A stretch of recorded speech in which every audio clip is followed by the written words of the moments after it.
South Korea is one of Asia's biggest pop culture powerhouses. They dominate in music, film, fashion, and even esports. But when it comes to basketball, a sport that's wildly popular across the country, something doesn't add up. Despite having a passionate fan base, a professional league that's been around since the 90s, and a long history with the game, South Korea has barely made a dent in the global stage. They haven't qualified for the Olympics since 1996, haven't won an Asian Games gold since the 70s, and when they face teams like Japan or the Philippines, countries they used to beat, they now routinely fall short. So what happened? How did a country that once ruled Asian basketball fall so far behind? And why, even with all their resources, infrastructure, and love for the sport, can't South Korea seem to catch up? To understand why South Korea is struggling today, we first need to look back to a time when they were actually good. There was a time when South Korea was the pride of Asian basketball. From the 60s through the 80s, they were one of the region's top teams. Fast, disciplined, and fundamentally sound.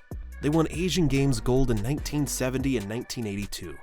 Regularly challenged powerhouses like China, and even made it to the 1970 FIBA World Championship, finishing a respectable 11th. Back then, Korean basketball had a clear identity. They played with energy, speed, and relentless teamwork. The domestic leagues were competitive, the college system was strong, and the national team had continuity. It wasn't glamorous, but it worked. But as the decades rolled on, the rest of Asia evolved, and Korea didn't. China started producing 7-footers. The Philippines modernized their games with overseas pros. Japan poured money into development and opened doors for foreign players. Meanwhile, South Korea's approach stayed the same. Small, technical, and dependent on the same old system that had worked in the 80s. The result? What was once a proud basketball nation slowly became outdated. And by the 2000s, the gap between Korea and its regional rivals was no longer small. It was a canyon. So what caused Korea to fall so far behind while everyone else evolved? The answer lies in the way the country treats basketball at its core, starting from the schools that feed the system. If you want to understand why South Korea's basketball has fallen so far behind, you have to start in the gymnasiums of its high schools and universities, because that's where the problem begins. In Korea, basketball development is still trapped in a system that feels frozen in time. The sport is dominated by a rigid top-down school structure, where players are drilled to follow instructions rather than think and create. Coaches emphasize obedience, repetition, and hierarchy, values that once built disciplined teams but now suffocate creativity and athletic growth. Most young players are overtrained and underdeveloped. They play hundreds of games a year but rarely focus on skills like spacing, decision-making, or shooting versatility. The goal isn't to produce complete athletes. It's to win high school tournaments. That short-term mindset leaves players unprepared for modern basketball, where speed, adaptability, and IQ matter more than robotic execution. And then there's the physical gap. The average Korean player is significantly smaller than their regional rivals. Instead of developing strength and athleticism early, many programs still prioritize endurance running and outdated conditioning drills from the 90s. So by the time Korean players reach the professional level, they're fundamentally skilled but physically outmatched, especially against Japan, China, or even the Philippines, whose programs now produce faster, stronger, and more explosive athletes. Even worse, there's almost no international exposure at the youth level. While Japan sends teenagers to play in US prep schools, and the Philippines taps dual national talent from overseas, Korea's young players stay confined to their domestic circuit, playing the same teams with the same style year after year. The result? A generation of athletes who are technically sound but globally irrelevant.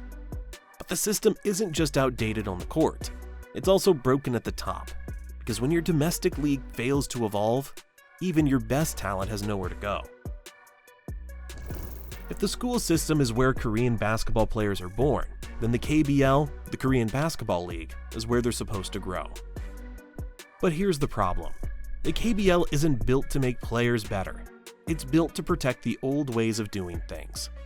When the KBL launched in '97, it was a big deal. It professionalized the sport, created real fan bases, and gave players a platform to make a living. For a while it worked. Arenas were packed, teams were sponsored by major corporations, and basketball was on national TV almost every night. But as time went on, the league stopped evolving, even as the rest of the basketball world did. The most obvious issue? The foreign player rule. The KBL allows only 2 foreign players per team, and only one can be on the court at a time. This rule was meant to protect local players, but it backfired. Instead of pushing Koreans to compete at a higher level, it insulted them. They never had to go up against elite size or athleticism on a daily basis. So when they faced real international competition, the shock was massive. Then there's the style of play. While leagues like Japan's B-League and Australia's NBL adopted faster, more dynamic styles modeled after the NBA, the KBL remains slow, conservative, and predictable. Coaches favor half-court sets and mid-range jumpers over transition pace or three-point shooting, a style that feels more 2004 than 2025. And the lack of youth integration is brutal. Unlike in Europe or Australia, where young players can climb from development teams to the pros, the KBL barely gives minutes to rookies. Most teams rely on veterans. The new talent is benched until they're ready. But in a league that moves this slowly, ready often never comes. Add that to low pay, limited exposure, and minimal scouting from abroad, and it's easy to see why Korean basketball feels stuck. Not dying, but drifting. And it has nothing to do with talent. It's all about culture. If you're enjoying this deep dive into how Korea went from a regional powerhouse to a forgotten team, make sure to subscribe, because next we're going to look at the one thing that truly separates Korea from every other rising basketball nation. Even if you fixed Korea's school system and modernized the KBL, you'd still hit the biggest wall of all: Korean culture itself. Basketball in South Korea isn't a priority sport. It's popular recreationally. Sure, outdoor courts are packed in Seoul, and street ball scenes are thriving. But at the professional and national level, basketball is constantly overshadowed by other cultural giants. Korea is a nation obsessed with perfection and image, and that mindset bleeds into sports. Parents see basketball as too risky, too unstable, compared to safer, more academic paths.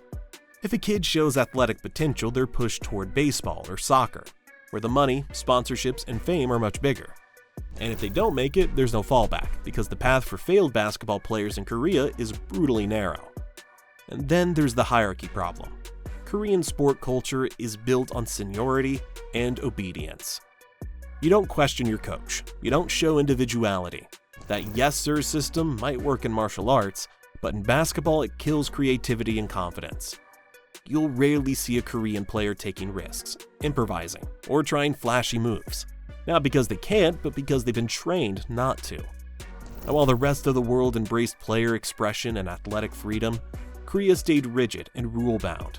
Even local stars who did show flair, like Jae, in the 90s, were often seen as arrogant or too American. The message was clear: fit in, don't stand out. But modern basketball needs individuality. It needs players who can take over a game, lead, and create chaos when systems break down. Without that, you're left with robotic players in a sport that's built for artists. And that's exactly why Korea's struggles go deeper than culture. They go down to the body. Because even when they do produce great players, there's one issue they can't ignore: the physical gap. Even if you can fix the culture, training, and the league, South Korea still faces one problem it can't easily coach away: the physical gap. Modern basketball is faster, stronger, and more athletic than ever. You look at teams like Japan, Germany, or Australia. Every player, even the point guards, are explosive and built like sprinters. Meanwhile, Korean players, while technically sound, often lack the size and athleticism to compete at that level. The numbers don't lie. The average height of a Korean national team player is around 6'3", shorter than many team shooting guards. And the few big men they do produce rarely have the frame or mobility to play against international centers. When Korea goes up against China or Australia, the physical mismatch is obvious. Rebounds, blocks, and fast breaks all swing the other way. But here's the twist: it's not genetics, it's development. Because Korea isn't small because it has to be. It's small because the system selects for small players. Coaches prefer guard-heavy lineups. Youth programs often cut taller kids early because they're awkward or develop slower, so potential 6'8" prospects never make it past middle school, while undersized guards fill every roster. On top of that, weight training and nutrition still lag behind global standards. Korean athletes train hard, but their programs are decades behind in strength science. Players are conditioned to endure, not to explode. Meanwhile, other nations have embraced global basketball evolution, blending American athleticism with European spacing and modern analytics. Korea, on the other hand, is still playing catch-up to a game that changed years ago.